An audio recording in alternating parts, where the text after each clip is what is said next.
हे भौजी हे का हो नंदो का कहतर? एक ही बात पूछी बताइबू का? पूछा। है सुना। सुनावा।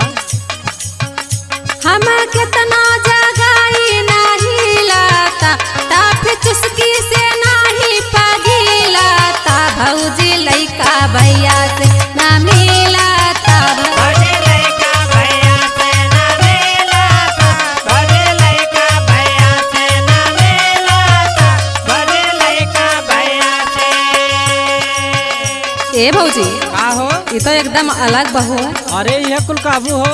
अरे है सुना। सुनावा।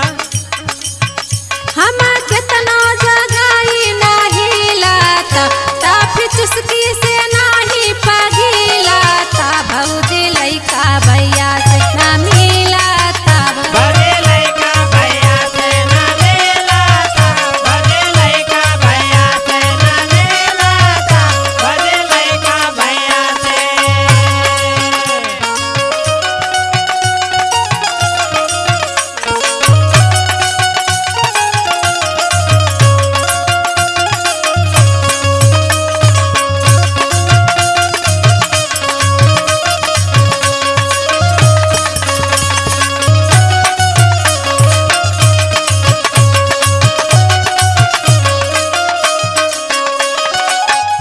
ए भौजी का हो?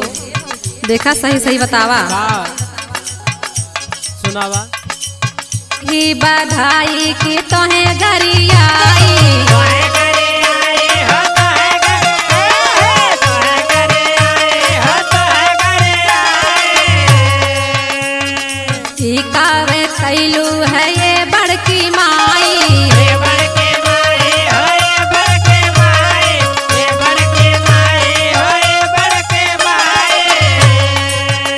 सुन थो भौजी का हो? ही बधाई की तुम्हें गरियाई ही कावे कैलू है ये बड़की माई कैसे गोदिया उठाई दे हिलाता भौजी लइका भैया से ना मिलाता भौजी लइका भैया से ना मिलाता भौजी लइका भैया से ना मिलाता भौजी लइका भैया से।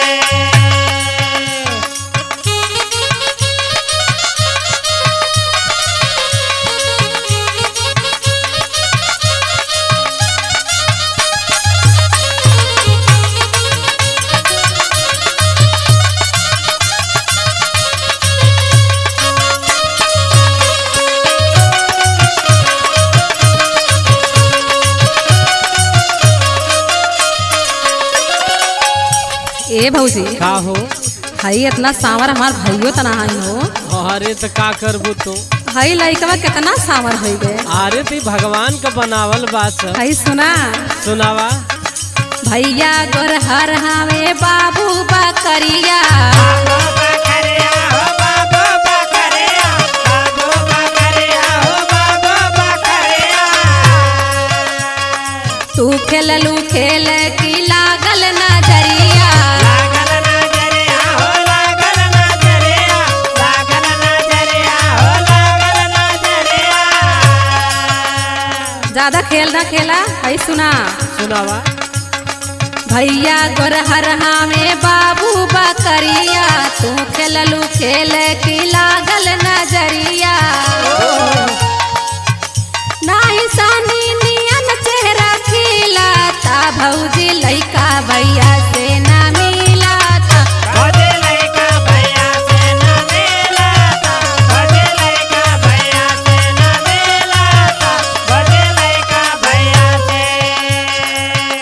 हम कितना जगाई नहीं लाता ताफे चुस्की से नहीं पगीलाता भौजी लइका भैया से ना मिलाता भौजी भौजी लइका भैया से ना मिलाता भौजी लइका भैया से ना मिलाता भौजी लइका भैया से ना मिलाता भौजी लइका भैया से ना मिलाता भौजी लइका भैया से। अब यह कुल शंका पैदा करबू हो नंदो?